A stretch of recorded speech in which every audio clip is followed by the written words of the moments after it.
Bonjour à tous, quel plaisir de vous retrouver dans notre nouvelle émission Glorieuse Destinée. Aujourd'hui, dans la rubrique La parole est à vous, nos pasteurs invités David Davo et Renato Pastos parleront de la poursuite de la gloire de Dieu. Je vous présenterai ensuite Secret d'un ministère de puissance dans la rubrique Ressourcez-vous. Nous terminerons avec Franck qui nous apportera un enseignement sur ce sujet. Mais tout d'abord, la parole est à vous. Bonjour et bienvenue dans notre rubrique La parole est à vous. Nous sommes heureux d'accueillir aujourd'hui les pasteurs David Davo. Bonjour David. Ça va Franck? Ça va, merci. Et Renato Bastos. Bonjour Franck. Ça va, t'es en forme? En pleine forme. Renato, missionnaire à Troyes, dans le département de l'Aube, avec lequel nous avons de magnifiques collaborations. De même que David, qui est pasteur à Paris, Oui. dans le 11e. 11e arrondissement, mais aussi beaucoup à Troyes maintenant. Hein. Oui, puisqu'on collabore ensemble dans les rencontres Souffle Nouveau, et même à l'extérieur, à l'étranger, dans des campagnes Souffle Nouveau qui nous amènent à prêcher le plein évangile et à vivre des temps de renouveau, de visitation extraordinaire, parce que nous croyons que Jésus sauve, qu'il guérit, il baptise dans le Saint-Esprit, il revient bientôt. Alléluia. Et Alléluia. il libère, il est tout puissant. C'est le plein évangile qu'on prêche. On aime cet évangile. C'est le meilleur et c'est le seul et c'est l'unique. Ouais. Et ça nous amène à un point important parce que ce plein évangile, il est accompagné de fruits. C'est-à-dire qu'il génère du fruit. D'ailleurs, nous allons parler de notre rapport avec la gloire de Dieu. D'ailleurs, j'en profite, je vous présente à nouveau ce livre, Le secret du ministère de puissance. C'est notre dernière émission qui nous parle de notre rapport justement avec la gloire de Dieu. Et nous allons parler un peu de ce chapitre qui nous invite à poursuivre la gloire de Dieu. Alors, quel est notre rapport avec la gloire de Dieu? C'est pas toujours simple et pas toujours bien compris. Hein. Mais si tu poursuis la gloire de Dieu, mais t'es un orgueilleux. C'est ce que vont dire les gens en fait. Si tu poursuis ta gloire, tu es un orgueilleux. Mais quand tu cherches Mais Dieu... tu poursuis la gloire de Dieu, tu glorifies Dieu en Bien fait. sûr, et tu cherches pas pour toi, et tu cherches par contre à ce que la gloire se manifeste dans la vie des autres. Au travers de toi. Mais bien sûr. Mais c'est ça qui est glorieux en fait, c'est que Dieu manifeste sa gloire au travers de nous. Oui, et il compte sur nous pour le faire. Donc si on le cache, finalement, on cache sa gloire. Oui. Sous un fausse humilité, tu sais, sous le principe de non, vivons cachés, vivons, reste tranquille. Rasons les murs. Jésus, quand il a dit aux apôtres, et quand il a dit même aux disciples, allez, guérissez les malades, il leur a pas dit, restez tranquille, il dit, allez, guérissez les malades. Ils revenaient, ils étaient dans la joie, et ils racontèrent ce qu'ils avaient vu et vécu. Ça pouvait cacher une certaine arrogance. Hein. Allez, guérissez les malades. Mais mes amis, si Dieu le dit, c'est pur. Si Dieu le dit, c'est saint. Mais ensuite, quel est notre mobile? Heureux ceux qui ont le cœur pur, hein, car ils verront la gloire de Dieu. Ils vont voir la gloire de Dieu. Donc, ne nous excusons pas de voir la gloire de Dieu. Si tu vois la gloire de Dieu dans ton ministère, eh bien, ne te cache pas, ne t'en veux pas, ne le cache pas non plus. Laisse Dieu manifester sa gloire et veille sur ton cœur en tout cas. Veille sur ton cœur. C'est très important de veiller sur notre cœur parce qu'il peut nous incliner d'un mauvais côté, tout simplement. À nous attribuer, la gloire de Dieu. C'est pour ça que moi, souvent, avant de commencer une réunion, avant d'aller prier pour les malades, je dis, Seigneur, montre-moi que c'est toi. Et souvent, il y a un détail, c'est un truc qui paraît peut-être pour les autres absurde, mais moi, je sais que j'y suis pour rien, quoi. Que c'est lui qui parle, c'est lui qui fait les choses, et c'est lui qui accomplit au travers de nos vies. Bon, c'est ça. Pas Et moi, j'invite souvent les gens à venir rendre témoignage en public, et souvent, je leur dis, mais qui vous a guéri? Et ils disent, mais c'est Jésus. Ah, moi, je fais ouf, parce que je veux que les gens... On peut vraiment respirer là. Non, parce qu'il y a des gens qui sont des guérisseurs, qui ont la prétention de guérir, d'exercer des pouvoirs particuliers. Alors, nous avons un certain pouvoir, mais ce pouvoir, il vient de Dieu. Et il est important pour le témoin de Jésus, celui qui prie pour les malades, que ce soit dans la rue ou devant 50 000 personnes sur une estrade, il est important de savoir quel est notre but quand nous faisons ces choses-là.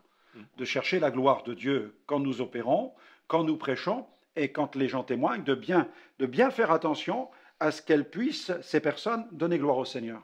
Ouais. Et elle ouvre quelque chose, la gloire de Dieu. Pourquoi la gloire de Dieu? C'est la vraie question aussi. Pourquoi nous recherchons à vivre avec le Seigneur des moments glorieux dans la vie des uns, dans la vie des autres? Pourquoi? Parce que ça amène l'étonnement. L'étonnement, ça amène le questionnement et ça amène la réalité de qui il est. Et de cela crée quelque chose. Chez un chrétien qui va être guéri. Oui. Ah, mon Père céleste prend soin de moi. Oui. C'est un témoignage d'amour. Les miracles témoignent de l'amour de Dieu.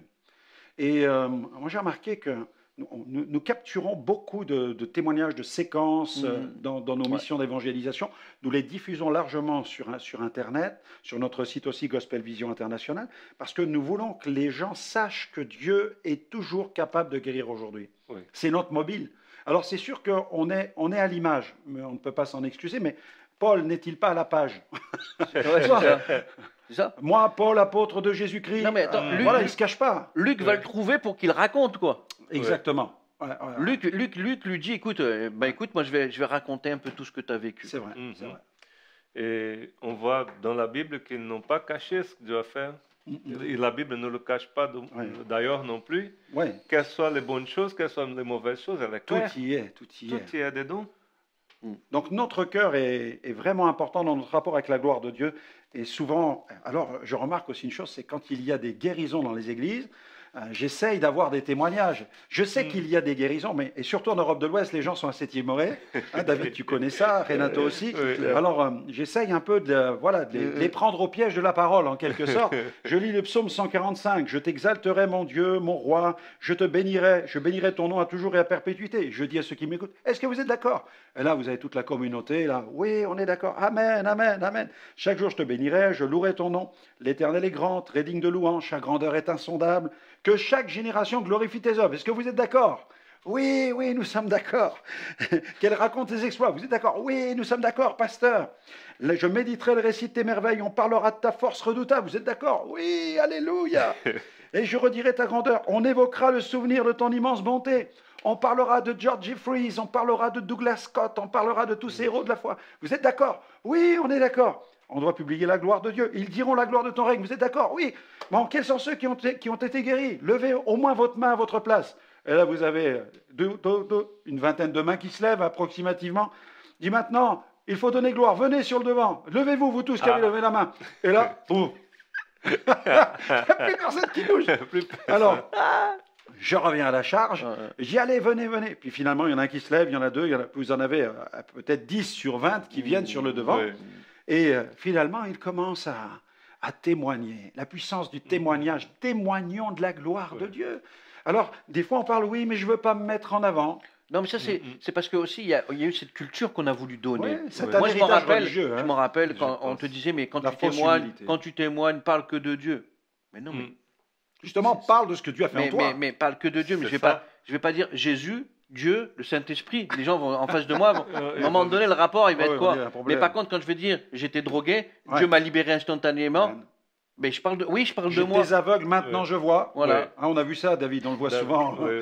Maintenant, on a tellement de témoignages. Oui, et je crois que quand l'Église commence à rendre gloire, et quand les ministères commencent à rendre gloire, ne Ouais. plus avoir honte de ce que Dieu se sert d'eux, Ouais. et ne plus avoir cette fausse humilité ou de ce qu'on va penser ici ou là, alors ça va maximiser, ça va libérer davantage. C'est ça. Moi, je le vois, j'en parlais avec ma femme hier encore, je disais, mais depuis qu'on travaille avec Franck, en fait, c'est devenu presque systématique, les guérisons.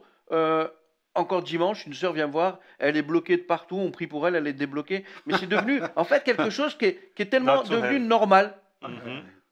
J'y peux rien. On est dans la foi aussi. Hein. Le surnaturel Parce que- devient naturel. Oui, exactement. Parce que Dieu manifeste sa gloire. Il La foi est manifeste- énergisée par Oui, les oui. guérisons et les miracles. Oui, oui. Et ça booste aussi notre ouais. foi. En même temps, on va encourager ceux qui nous écoutent Oui. à leur dire que c'est possible, mais on a aussi vécu un certain chemin pour vivre ces choses-là. Mhm. Ça a pris quelques temps de recherche de Dieu, de prière, d'aspiration constante aux dons spirituels. Avec David, on a fait il m'a vu quand je faisais mes 10 km de marche par jour. On correspondait au téléphone aussi ensemble pendant des mois. On parlait tout le temps de cela, de prier ensemble au téléphone pour que la manifestation de la gloire de Dieu vienne. C'est pourquoi ne désespérez pas, cherchez Dieu, cherchez la face de Dieu et laissez Dieu épurer votre cœur pour que vous puissiez voir sa gloire, et il va commencer à le faire.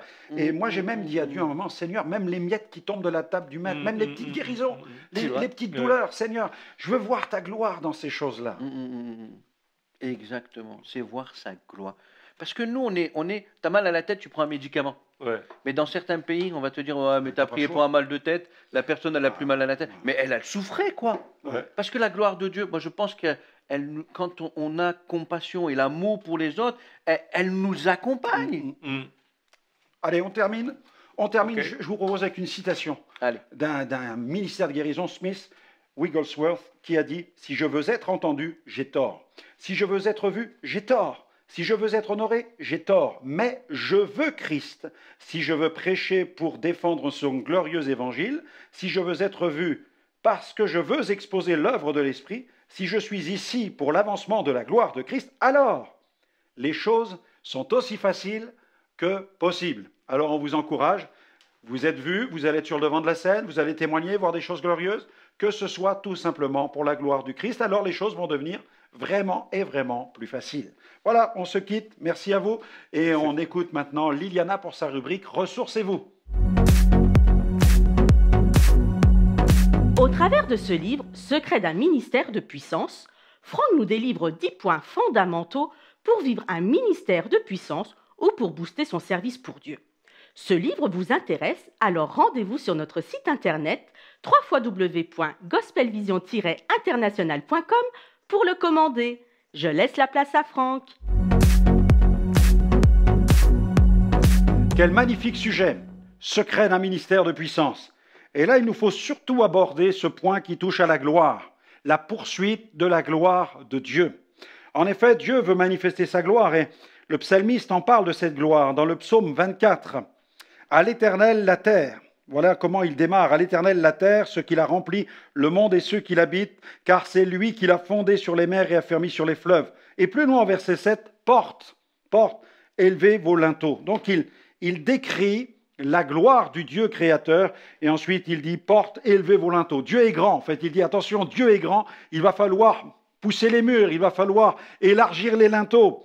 Élevez-vous, portails éternels, que le roi fasse son entrée. Qui est ce roi de gloire? L'Éternel, le fort et le héros. L'Éternel, le héros de guerre. Porte, élevez vos linteaux, élevez-les, portails éternels, que le roi de gloire fasse son entrée. Qui donc est ce roi de gloire?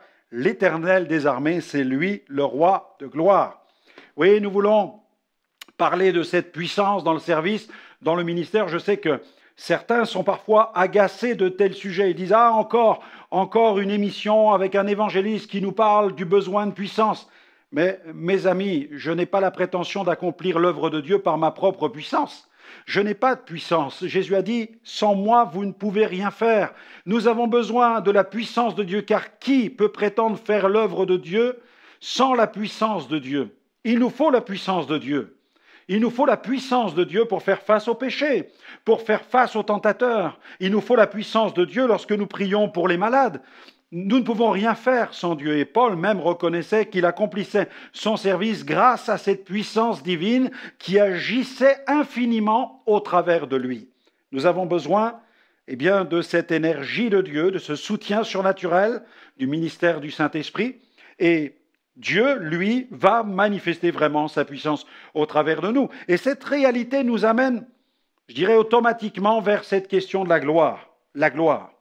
Notre rapport avec la gloire. Quel est ce rapport avec la gloire? Il est fondamental dans le service de Dieu, car malheureusement, beaucoup de ministères se sont appropriés la gloire de Dieu alors qu'ils auraient dû la mener à Dieu, l'offrir à Dieu, la rendre à Dieu. Dieu manifeste sa gloire, mais cette gloire, quand elle se manifeste, qu'en faisons-nous? Est-ce que nous cherchons à nous l'approprier ou est-ce que nous l'apportons, nous l'offrons à Dieu comme un parfum d'adoration? C'est cela qui est important. Le but n'est pas de dire, attention, la gloire est dangereuse. La gloire n'est pas nocive, elle n'est pas toxique parce que la gloire est sainte. C'est la manifestation de la présence, de la puissance et de la sainteté de Dieu, la gloire de Dieu. Donc elle est pure. Mais qu'est-ce que nous en faisons? Qu'est-ce que nous faisons dans ces moments-là où Dieu manifeste sa gloire? C'est ça, c'est cette question-là qu'il nous faut nous poser. Bien que Moïse fût puissant en parole et en œuvre, une prophétie d'Ésaïe ne manque pas de souligner l'évidence donc de ce bras puissant, celui d'Éternel. Donc Moïse, un homme puissant en parole et en œuvre, mais des textes concernant l'œuvre de Dieu nous parlent de la puissance de Dieu. Ésaïe parle du bras glorieux de Dieu. Donc Moïse avait un bras puissant, il était puissant en parole et en œuvre, mais le bras de Dieu, lui, il est glorieux. Car ce bras n'a pas seulement manifesté de la puissance, mais il a aussi fait éclater la gloire de Dieu. Regardez dans Ésaïe 63, donc il est question de la puissance de Dieu à l'époque du ministère de Moïse. Ésaïe 63, versets 12 à 16, qui dirigea la droite de Moïse par son bras glorieux? Qui fendit les eaux devant eux pour se faire un nom éternel? Qui les dirigea au travers des flots comme un coursier dans le désert sans qu'il bronche, comme la bête qui descend dans la vallée? L'Esprit de l'Éternel les a menés au repos. C'est ainsi que tu as conduit ton peuple pour te faire un nom glorieux. Regarde du ciel et vois de ta demeure sainte et glorieuse. Où sont ton zèle et ta puissance? Le frémissement de tes entrailles et tes compassions ne se font plus sentir envers moi. Tu es cependant notre Père, car Abraham ne nous connaît pas, Israël ignore qui nous sommes. C'est toi, Éternel, qui es notre Père, qui, dès l'éternité, t'appelle notre Sauveur.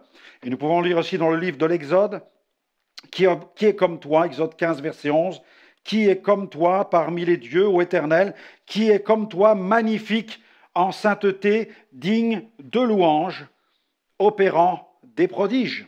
Gloire à Dieu.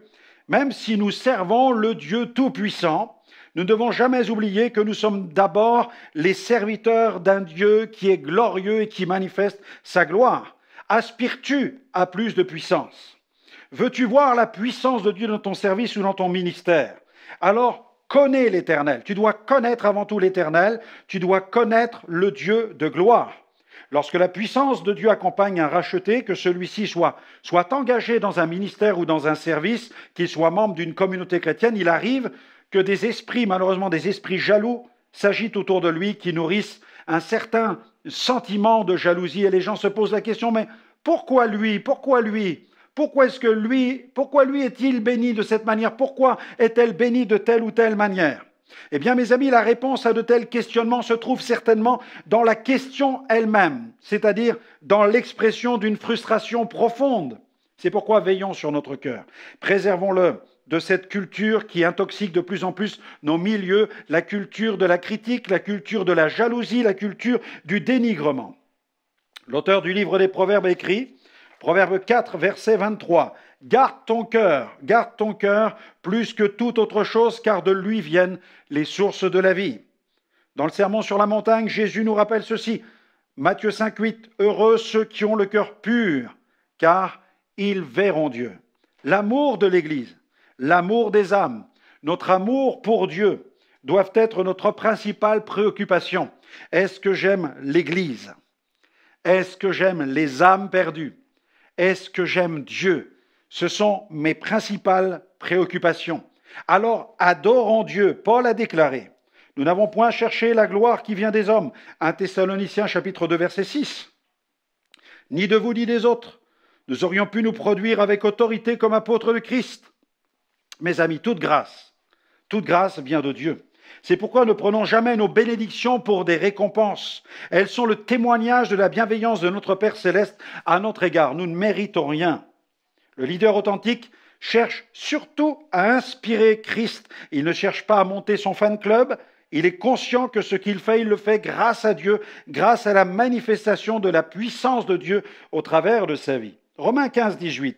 Paul écrit ceci, « Car je n'oserais mentionner aucune chose que Christ n'ait pas faite par moi, pour amener les païens à l'obéissance par la parole et par les actes. » Donc les actes, les manifestations surnaturelles, les actes du Saint-Esprit, les œuvres qu'il a pu accomplir. Dans Éphésiens chapitre 3, verset 20, Paul fait ce constat. « Or, à celui qui peut faire, par la puissance qui agit en nous, infiniment au-delà de tout ce que nous demandons et même pensons. » Le leader authentique apprécie les compliments, mais il en horreur la flatterie. Il rend continuellement gloire à Dieu pour toute œuvre accomplie. Glorifions le Seigneur. Rendons grâce à Dieu pour toute œuvre qu'il accomplit au travers de notre vie. Ne volons pas l'action de grâce qui revient à l'auteur de toutes ces bénédictions. Rendons gloire à Dieu pour tout ce qu'il opère au travers de nous. Passons notre vie à donner gloire à Dieu. Dieu veut manifester sa puissance pour manifester sa gloire. Et comme Dieu manifeste sa gloire, passons notre vie à rendre gloire à Dieu pour toutes les œuvres de puissance qu'il accomplit au travers de nous. Alléluia. Et Dieu sera glorifié. Considérant ses 30 années de ministère, Franck Alexandre a désiré, au travers de ce livre, vous livrer 10 points essentiels pour vivre un service ou un ministère de puissance. Son souhait est de vous amener au fil de votre lecture à plus d'intimité avec le Père et à plus de consécration. Il y a un prix à payer. Découvrez-le au travers de ce livre. Secret d'un ministère de puissance, en vente sur notre site internet www.gospelvision-international.com. Lorsque quelqu'un me complimente, bien entendu, je ne refuse jamais le compliment. Parce que je crois que l'Église doit préserver cette culture de respect, cette culture de reconnaissance à l'égard des serviteurs de Dieu. Et trop souvent, eh bien, cette reconnaissance est bien trop négligée dans l'Église. Mais je veille toujours à encourager ceux qui me félicitent, ceux qui me complimentent. Je veille toujours à leur dire, mais vous savez, si j'ai pu accomplir ces choses, c'est parce que Dieu a œuvré au travers de moi, car par moi-même, je ne serais pas capable d'accomplir telle ou telle œuvre. C'est grâce à Dieu que j'accomplis tel ou tel service. 2 Corinthiens 3, 5, Paul écrit, « Ce n'est pas à dire que nous soyons par nous-mêmes capables de concevoir quelque chose. Je ne suis pas capable de chasser un démon par moi-même. Je ne suis pas capable de guérir un malade ou de guérir un infirme par moi-même. Non, je ne suis pas capable. Mais Dieu, lui, me rend capable. Notre capacité, au contraire, vient de Dieu, c'est-à-dire que je ne suis qu'un tuyau au travers duquel Dieu libère sa grâce, Dieu libère sa puissance. Et ce tuyau libère l'énergie, la vie abondante de celui qui va communiquer cette vertu de guérison, cette vertu de restauration, cette vertu de délivrance. Nous trouvons dans la Bible ce proverbe de sagesse. Le cheval est équipé pour le jour de la bataille, mais la délivrance appartient à l'Éternel. Quelle tristesse quand les chrétiens menacent de quitter leur assemblée, tout simplement parce qu'ils trouvent que leur service n'est pas assez valorisé, reconnu, qu'ils ne reçoivent pas suffisamment de marques de reconnaissance au sein de la communauté. La croix occupe-t-elle encore une place au centre de leur vie?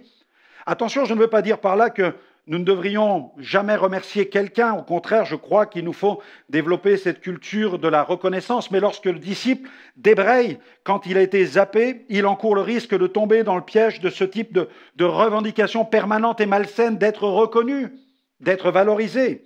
Le Seigneur veut nous libérer de toutes ces attentes provenant de la reconnaissance humaine. Ainsi, il n'y aura aucune déception, aucune frustration dans le cœur de l'enfant de Dieu. Dans l'épître de Paul aux Colossiens, au chapitre 3, versets 23 à 24, il est écrit « Tout ce que vous faites, faites-le de bon cœur, comme pour le Seigneur et non pour des hommes, sachant que vous recevrez du Seigneur l'héritage pour récompense. Servez Christ, le Seigneur. » En venant sur la terre, Jésus n'est pas venu chercher une reconnaissance de la part des hommes, aucunement. Cet extrait de l'épître de Paul aux Philippiens traduit cet esprit qui anima le Seigneur Jésus lorsqu'il est venu ici-bas, cet esprit d'abnégation. Dans Philippiens 2, versets 6 à 8, nous lisons « Jésus, existant en forme de Dieu, n'a point regardé comme une proie arrachée d'être égal avec Dieu, mais il s'est dépouillé lui-même en prenant une forme de serviteur, en devenant semblable aux hommes. Ayant paru comme un simple homme, il s'est humilié lui-même, se rendant obéissant jusqu'à la mort, même jusqu'à la mort de la croix. » Jésus nous a montré humblement, le chemin du service et le chemin du renoncement. Il a dit dans Matthieu 20, 28, « C'est ainsi que le Fils de l'homme est venu, non pour être servi, mais pour servir et donner sa vie comme la rançon de plusieurs. » Nous sommes donc appelés à lui ressembler. Nous sommes appelés à marcher comme il a marché. Dans 1 Jean 2, 6, l'apôtre Jean écrit, « Celui qui dit qu'il demeure en lui doit marcher aussi comme il a marché lui-même. » Nous devons chercher à ressembler au Seigneur Jésus. Le peuple d'Israël fut le témoin d'une grande œuvre lorsque l'Éternel le délivra de la main de Pharaon, ce bras glorieux qui les a délivrés. Il était le témoin de la fidélité de Dieu. Il a vu la puissance de Moïse. Il a vu Dieu pourvoir à ses besoins, en eau, en nourriture et bien davantage encore. L'Éternel délivra son peuple de la maison de servitude. C'est ce qu'on peut lire dans le livre du Deutéronome. Il a gardé le peuple de l'armée égyptienne, du poison des serpents, du désert aride. Mais malgré tout cela, avec toutes ces bénédictions, l'Éternel a mis en garde son peuple. « Garde-toi de dire en ton cœur, ma force et ma puissance, et la puissance de ma main m'ont acquis ces richesses. » Deutéronome chapitre 8, verset 17. Et il dit encore, Deutéronome 8, verset 18, « Souviens-toi de l'Éternel ton Dieu, car c'est lui qui te donnera de la force pour les acquérir, afin de confirmer comme il le fait aujourd'hui son alliance qu'il a jurée à tes pères. » Il exigea de son peuple que le récit de ses œuvres glorieuses soit transmis de génération en génération, dans un seul but, glorifier l'Éternel, l'auteur de ses œuvres. Psaume 145, verset 4, « Que chaque génération célèbre tes œuvres et publie tes hauts faits. » Vous disposez de capacités intellectuelles, gloire à Dieu. Vous avez réussi dans vos études, gloire à Dieu. Vous avez un super emploi, gloire à Dieu. Vous avez gravi les échelons, gloire à Dieu. Vous avez des biens, une voiture, une maison, gloire à Dieu. Vous avez du fruit dans votre service ou dans votre ministère, gloire à Dieu. Donnez gloire à Dieu. Veillez à rendre grâce à Dieu pour toutes choses. C'est le Seigneur qui a permis que vous les obteniez, que vous les possédiez, que vous les fassiez fructifier. N'oubliez jamais, Jacques chapitre 1er verset 17, « Toute grâce excellente, tout don parfait descend d'en haut, du Père des Lumières, chez lequel il n'y a ni changement, ni ombre de variation. » Rendez grâce à Dieu pour sa fidélité. Gardez votre cœur de l'orgueil, ne laissez pas la bénédiction matérielle, celle qui est temporelle. Vous voilez la face de ce qui est éternel. Deutéronome 8, 11 à 14. Garde-toi d'oublier l'Éternel, ton Dieu, au point de ne pas observer ses commandements, ses ordonnances et ses lois que je te prescris aujourd'hui. Lorsque tu mangeras et te rassasieras, lorsque tu bâtiras et habiteras de belles maisons, lorsque tu verras multiplier ton gros et ton menu bétail, s'augmenter ton argent et ton or, et s'accroître tout ce qui est à toi, prends garde que ton cœur ne s'enfle et que tu n'oublies l'Éternel, ton Dieu, qui t'a fait sortir du pays d'Égypte et de la maison de servitude. Jean 7, verset 18, Jésus nous rappelle ceci. Celui qui parle de son propre chef cherche sa propre gloire, mais celui qui cherche la gloire de celui qui l'a envoyé, celui-là est vrai. Je dois chercher dans mon service la gloire de celui qui m'a envoyé. Et si je suis béni dans mon service, si la mer s'ouvre devant moi, si le Jourdain s'ouvre devant moi, si le ciel s'ouvre pour répandre des cailles du ciel, si les graines de coriandre viennent joncher le sol, si tu vois la gloire de Dieu se manifester comme elle le fut dans la vie de Moïse, si tu vois des miracles s'opérer, si tu as un plan de nouvelles églises, si tu as des guérisons, si tu as des provisions surnaturelles qui te sont données, si tu vois ton église être rénovée, restaurée, si tu bâtis une nouvelle église, si tu bâtis un ministère, si tu édites un prochain livre, si tu diffuses un nouveau CD de chant, eh bien donne gloire à Dieu. Car toutes ces choses, tu ne peux les faire et les opérer que par la grâce et la puissance de Dieu. C'est pourquoi n'oublie jamais de rendre gloire au Seigneur pour tout ce qu'il te permet d'accomplir, parce que tout ce que tu le fais grâce à l'action de son esprit et à la force qu'il te donne pour les accomplir. À Dieu soit la gloire. Poursuivons la gloire de Dieu. Le ministère de Franck et Liliane Alexandre, c'est tout d'abord prêcher l'Évangile dans des missions en France et à l'étranger, où Dieu se manifeste par des signes, des miracles et des prodiges. C'est un atelier de production-publication où sont réalisés tous ces livres, CD et DVD. Ce sont diverses émissions télévisées, diffusées par satellite et relayées par notre site web. Et ce sont enfin des rencontres de renouveau pentecôtiste ouvertes à tous les chrétiens qui veulent progresser dans l'exercice des dons spirituels. Retrouvez-nous sur les réseaux sociaux.